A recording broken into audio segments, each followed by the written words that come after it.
far. So it's only because you've gone too far, you're starting to bring things back, that you realize you've hit the optimal amount. And I feel with the Teal Fellowship, in essence, what we asked was, what are the requirements for being an entrepreneur? And if you listen to the Ivy League schools, it's like, okay, you have to take 4 years of classes. There are all these core requirements. Maybe you go to business school, maybe you do something else. But it's like, what if you just strip that and challenge it? And that's what we did. It's now become, these types of articles are written. The main challenge we get no longer is that the program is a mistake. The main challenge now is how do you scale it beyond 20 people? Maybe those 20 people are extraordinary, but what do you do for number 1,000 to 10,000? I wrote a book about this. Yeah, Sebastian mentioned I got a few copies. Just ask me afterwards. I'm happy to hand it to you if you're curious. We were so successful giving out these grants that we launched a fund in 2015 in order to capitalize on that. We called it 1517 as a nod to the Protestant Reformation. It's the year Martin Luther nailed his theses to a church door. What he was protesting in particular was the sale of indulgences to decrease the amount of time people spent in purgatory, maybe even save them from damnation.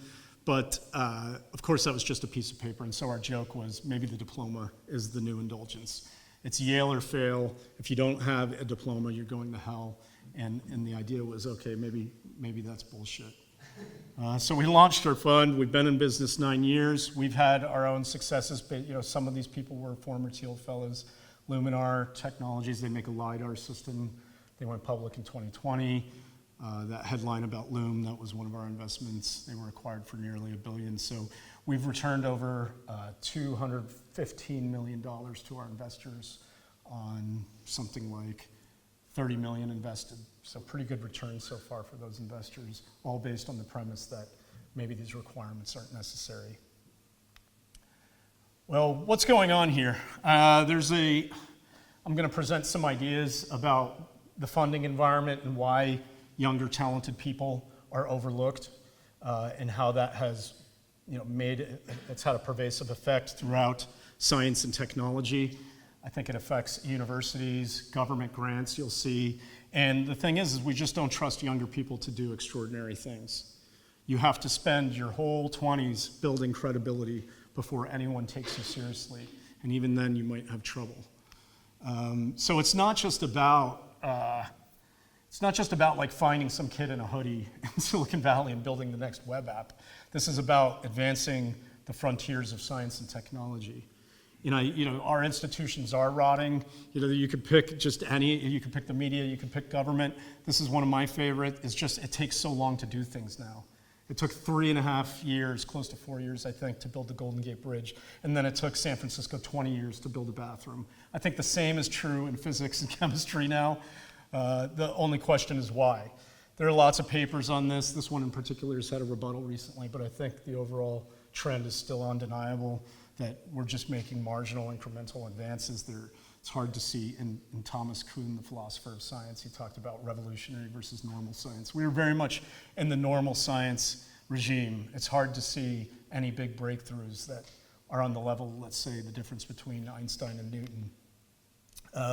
The replication crisis. This is most pervasive in fields like psychology, but it's also true in some of the hard sciences. This poll indicates that the vast majority of scientists believe that there are papers out there that cannot be replicated or are outright fraud. This is a particle physicist who's made a bit of a fame for herself on YouTube as a popularizer of science. She's really funny, has written a great number of books, but she just did a great video on her personal odyssey and how her academic career ended in failure because no one would take her more unorthodox revolutionary ideas seriously enough to get grant funding, and she had to give up. The title of the video, My Dream Died and Now I'm Here on YouTube, which is it's kind of good for us, but sad for her. And there are many such cases of these kinds of stories where nepotism, favoritism, fraud, things like that prevent people from doing great work. And then if you look at the broad macro trend, like what are all these supposed advances outside of maybe computer technology that we've had, they're just not showing up in the macro data. And you can look at things like the wonkish economics term, total factor productivity, that has decreased since the 1971. You look at energy use, just the amount of energy that we use to do things is a good indicator of how good and how vast our operations could be. And the fact that flatlined tells you something about civilization. So, maybe three main problems in science seem to be the friction, that it takes forever to apply for grants, to get approved for grants, to get your PhD, your postdoc, and so on before people take you seriously.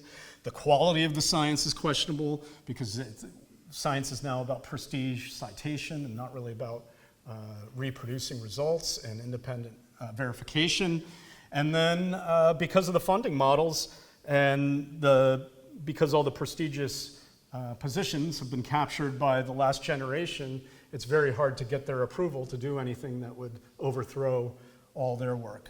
So what we see is a homogenizing trend on the types of proposals. Sabine in her video talks about that a lot, and risk-averse short-term. It's also the economics of how people get grants.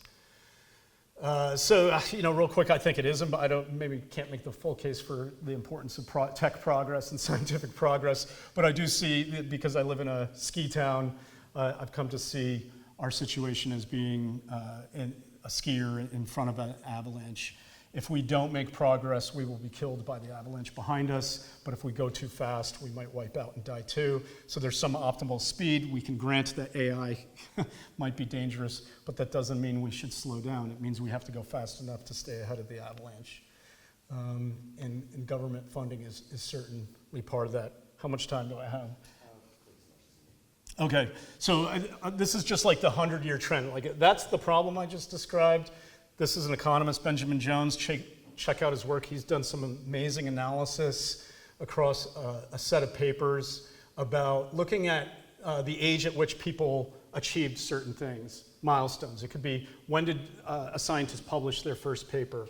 When did they publish the paper? How old were they when they wrote the paper that won them the Nobel Prize? He looked at patents. He looked at age of first invention. How old was someone when they created the big invention that they're known for? And his data went across 100 years, about 1900 to 2000s. And what we see is there's a life cycle to creativity. We want to believe that people, the 10,000 rule of practice, that you can become an expert if you just keep learning and learning and learning. But if that were true, the 60-year-old scientist would be more productive than the 40-year-old scientist. So there seems to be something, as with chess players and mathematicians, that there's a prime of life when people are more creative than earlier or later. And that's in Jones' data. You see this in music, jazz musicians. These are from other sources, painters. There are different peaks for different arts, but I think it's undeniable that we have a peak creative period. And what Jones finds is, looking at all that data, there's a 6-year difference between before 1935 and after 1965, where the age at which people achieved their they conducted the research that won them the Nobel Prize. It's coming 6 years later. That would be fine if we had a long life of creativity, but we don't. And therefore, the amount of inventions that people and discoveries that they're making is smaller. Jones's explanation is that the shoulders of giants are higher. As Isaac Newton's famous quote, that he could only see further